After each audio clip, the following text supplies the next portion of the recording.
कहते हैं अमावस की रात में बाहर निकलना नहीं चाहिए। अमावस को बुरी आत्माएं सक्रिय हो जाती हैं। माँ, मैं निकल रहा हूँ, सुबह तक घर पहुँच जाऊंगा। राघव बेटा रुक जा, अभी मत जा, सुबह निकल जा। अमावस्या की रात है, कहीं रहने दे माँ, मैं गाड़ी से जा रहा हूँ। चांद के भरोसे नहीं चलती अब दुनिया, हेडलाइट है। मेरी बात सुन ले राघव, अमावस्या को रात में बाहर निकलना खतरे से खाली नहीं होता। छोड़ो माँ, आज के जमाने में ये सब बातें कोई नहीं मानता। अच्छा, मुझे देर हो रही है, पहुँच के फोन करता हूँ। ऐसा कह के राघव तेजी से अपनी गाड़ी की तरफ बढ़ा। वो घर से थोड़ा सा ही बाहर निकला था कि अरे ये बिल्ली भी ना इतनी काली है कि दिखाई भी नहीं दे रही। अच्छा वो बच गई, वरना अभी पापड़ बन जाता इसका।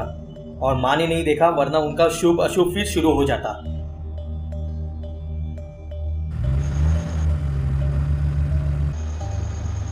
भाई साहब, कहाँ जा रहे हो इतनी रात को?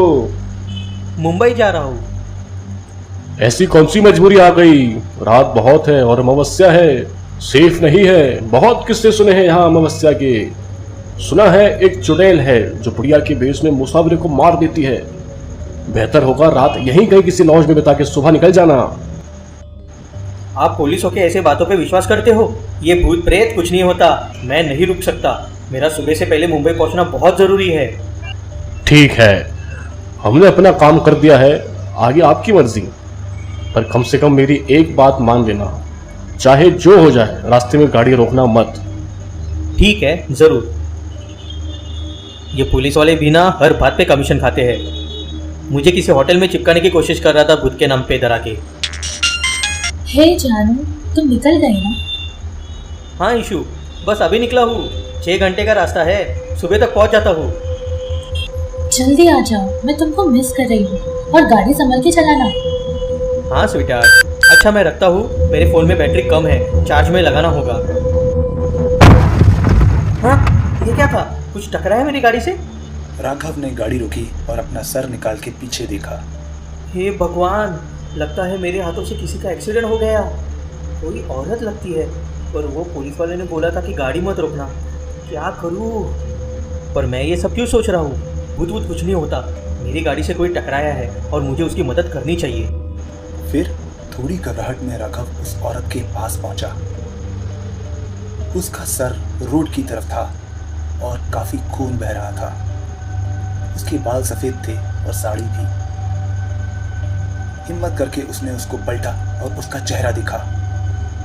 वो एक बुढ़िया थी जो बेहोश थी, पर उसकी आंखें पूरी खुली हुई थी। राघव डर गया। उसको लगा कि कहीं ये मर तो नहीं गई, पर फिर औरत ने कुछ हलचल की तो उसको समझा कि बुढ़िया अभी तक जिंदा है। अरे ये अम्मा इतने रात गए अकेले कहाँ जा रही थी? अगर इस बुढ़िया को कुछ हो गया तो मैं पुलिस के चक्कर में फंस जाऊंगा। क्या करूं? क्यों ना इसे यही छोड़ के चला जाता हूँ। इतना सोच के राघव फौरन अपनी गाड़ी की तरफ भागा। पर गाड़ी तक पहुंच के जैसे ही उसने दरवाज़ा खोला, उसको अपनी माँ का ख्याल आया। ये अम्मा भी किसी की माँ होगी, मैं ऐसे कैसे कर सकता हूँ? मैं इसको इस हाल में यहाँ छोड़ के नहीं जा सकता।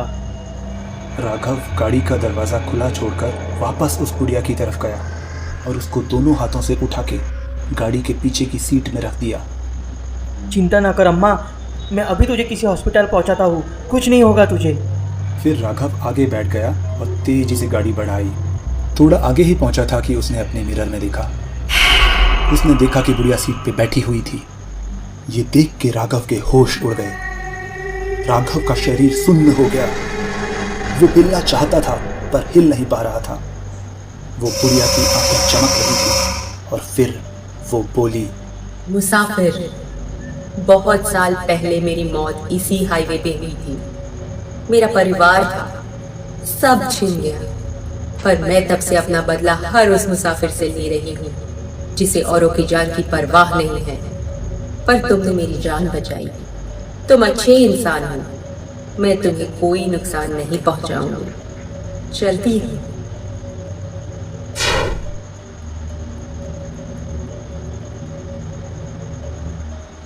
हे भगवान, शुक्र है आपका और माँ का कि मेरी जान बच गई।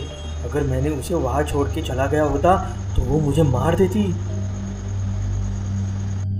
ईशा, तुम नीचे ही हो, मुझे तुम्हें कुछ बताना है। राघव, मैंने देख लिया, तुम मुझे सरप्राइज देना चाहते हो। तुम माँ को लाए हो ना, पीछे सीट पर बैठी है। नहीं माँ,